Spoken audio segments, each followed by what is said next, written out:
Hi, Stefan Swartling here.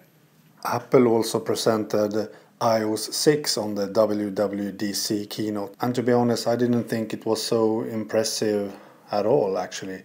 But I think the reason is that they can't show us all the features yet, because we will see a completely new iPhone version when iOS 6 is finally launched. So they can't show all the coming features for it. For example, the new iPhone will be taller, so we can have a widget bar at the bottom of the screen. They can't show us such feature because that will unveil how the next iPhone will be. But some of the features we saw was that Apple has switched from Google Maps to their own maps system called Maps, and it looks very impressive actually. It's really great. Flyover feature, for example, was really great. The flyover feature, very impressive 3D, turn-by-turn navigation. And Apple says that they have designed it all by themselves and they are making the maps. Siri has got some new features. You can ask sports results and so on, restaurants, movies and more. And as I said before, I'm very disappointed at Siri still, because I think Apple should release it for more languages before adding features. These new features are only US only, I can see that. US only. It will not work in my country, Sweden for example. And we still can't use Siri in full in Sweden. No support. Facebook integration too. They have integrated Facebook exactly as they have done with Twitter, so we can share from everywhere. The Mail app, Safari, all apps. And they have also released an API, so third-party developers can add the same features to their apps.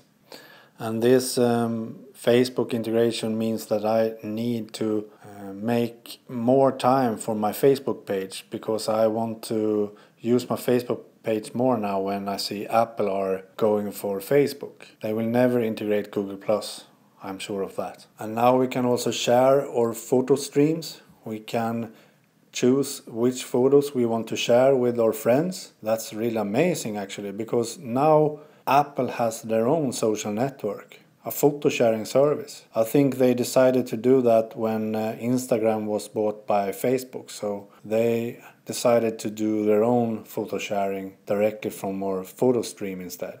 This will probably only work between iOS devices and iOS users. But that was what Instagram also did before they released it for Android too.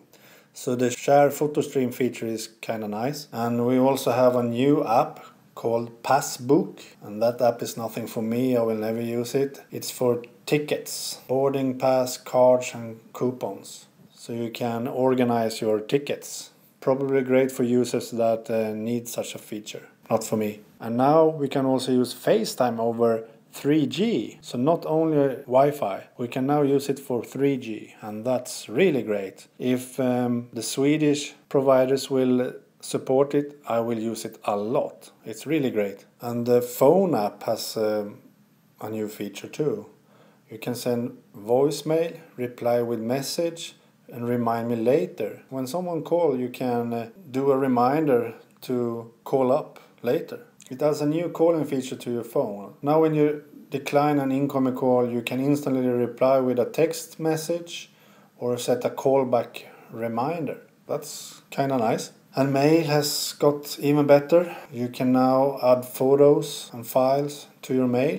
You have a VIP inbox and it's totally redesigned. So maybe I don't need to use Sparrow anymore with this new app. Would be cool to see if it's better than Sparrow. And Safari, of course, has been much better now. Now we have offline reading list, so you don't need to have Instapaper anymore. And iCloud tabs, it syncs tabs between your Macs and iOS devices. Very useful. And you have full screen in landscape mode.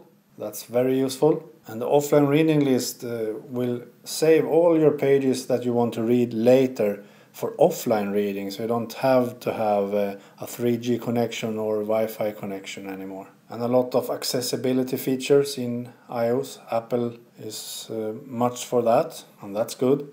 A Find My iPhone feature to find your iPhone when you have lost it. Find My Friends, and totally redesigned app stores.